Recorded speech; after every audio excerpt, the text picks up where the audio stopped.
Hi, today I want to discuss an important topic if you run an iPhone repair business. What to do when they tell you, "Hi, I got my phone screen fixed there like 2 weeks ago and it's cracked again." You know exactly what the fuck you're in for from their body language if they've entered your store, or from their tone of voice if they're speaking to you in person or on the phone. They're trying to get you to fix it for free by implying that somehow glass breaking while it's in their possession has anything to do with you. I had a phone call like this just 2 weeks ago, and I said, okay, well, we don't warranty physical damage. We warranty if the screen flickers, if it doesn't respond to touch. Any of these malfunctions we will warranty, but if you drop it again, you have to pay. I'm sorry, that's just how it is. And she went on to say that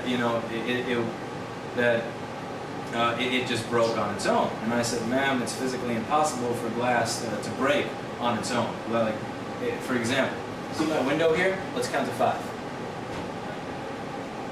See, not broken because nothing happened to it. And it's this exact same thing is true for a phone.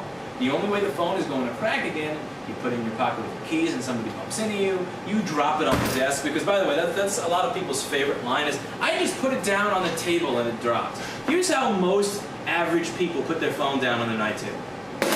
And then they want to know why it fucking broke. Suck it. Now, here's what I said based on what you told me. I said, well, can you tell me a little more about it? And she goes, well, I had it fixed, and there was an edge crack that I didn't really think much about, but now it's spread to the entire phone, and yeah. Now, I did what good attorneys do. You do not want to argue with somebody and go back and forth and bicker. The best thing to do is to lead them towards what you want them to agree with. You lead them. You give them little drops that they agree with and say yes to. It's called a leading question if good attorneys object to this. And you lead them to what it is you want them to realize. Now, as I mentioned in another video about being blamed, this is all about uniting the part of somebody's brain that wants to save them money by instinct with the part of their brain that is logical, because these two are very, very far apart. The logical part of somebody's brain is very, very far away from and has nothing to do with the part of the brain that tries to save them money.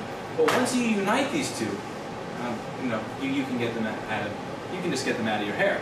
So I said, well, ma'am, you seem like somebody who wants to get their money's worth. And she says, yes. Great, leading.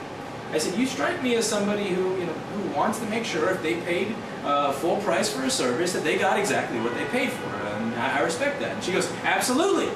Great, and just leading.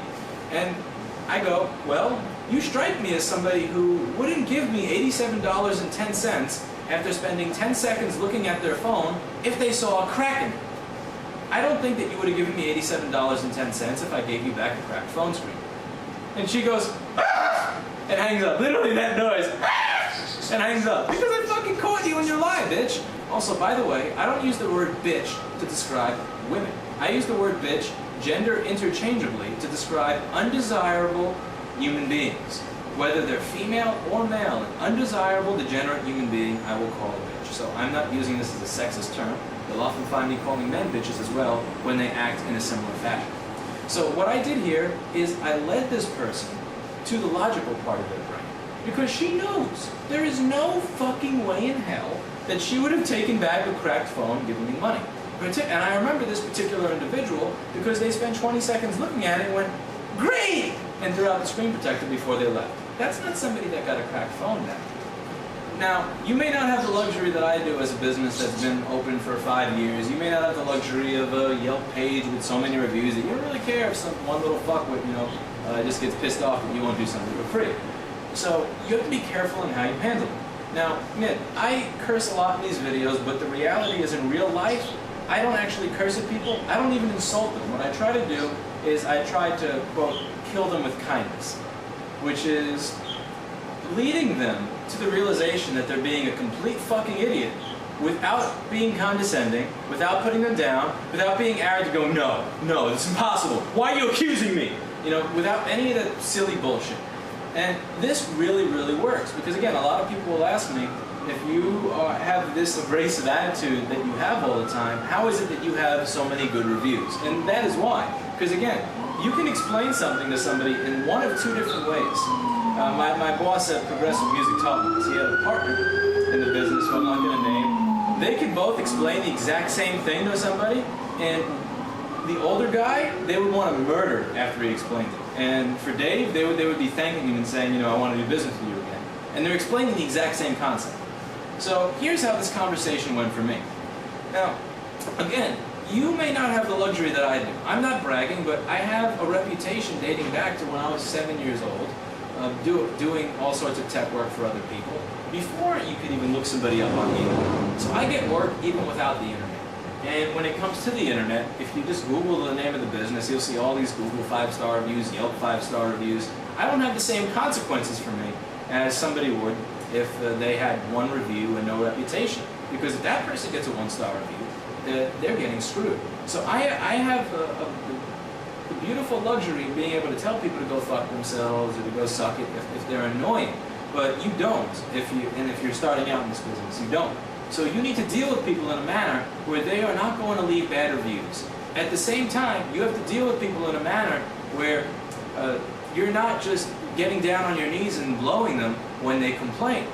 Again, I base my customer service mentality on who is being right and on who is right and who is wrong.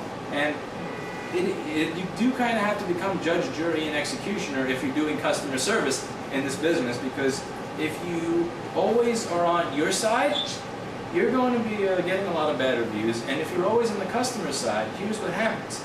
You're going to fix that person's screen for free. She's going to tell all of her friends about this place. All of her friends are going to come and get their phones fixed. And when they break them again, they're going to do the exact, she's going to go, oh, you know what, you don't have to pay another $80. Just say it was kind of cracked when we gave it to you. See, your reputation is based on how you do business. And your client base is based on how you do business. Now that bitch is going to tell every single motherfucker that she meets that I didn't fix her phone again for free. And all of her friends that are just like her, who were expecting to get their phone fixed for free after they break it once and have it fixed here, they're not going to come here. So I'm not going to have the displeasure of meeting all of these miserable human beings. Whereas if you fix it for free, she's going to tell all of her friends. And then her husband's going to come in and break her phone and break his phone. And when he breaks it again, he's going to expect you to fix it for free. You'll have a reputation as the guy who gives free second, third, and fourth repairs. And now you're creating a nightmare for yourself. So you have to be very, very careful about the policies that you set in the beginning. And you also have to be careful about how you explain things to people. Now, again, I'm sure just because I'm posting this, and just because I have terrible luck, that I'm going to get a slither of 1-star reviews from people who I've denied a free second repair to. But as of today, September 7th, I have 0 bad reviews saying it was fixed and then I broke it again and they didn't fix it for free. I sure as hell do have bad reviews from people because, again, when people hate me, they don't kind of hate me, they really hate me for obvious reasons. But in terms of repairing things, I have tons of people who've come back just because we've fixed thousands upon thousands of phones. I have dozens of people who've broken it again and expected to get it for free. And I don't have a single bad review from them.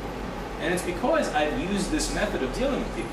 What you want to do is you want to lead them to your conclusion, but you want to logically lead them to your conclusion without letting them know what it is you're leading them to. And this method really does work. Again, kill them with kindness, and also kill them with logic.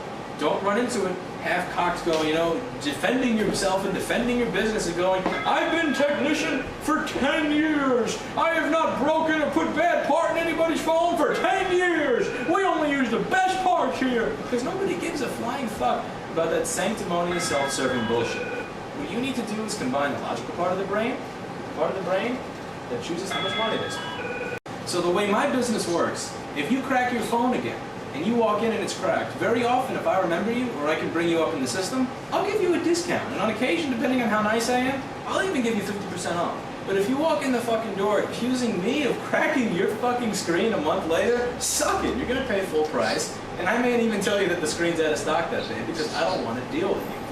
So when somebody says, I got my phone fixed here, and it broke again, I want you to be better prepared to handle that question. I want you to be better prepared to convert that angry, miserable human being who's right about to get home and register on Yelp and go into somebody who acts in a respectable fashion. Good luck.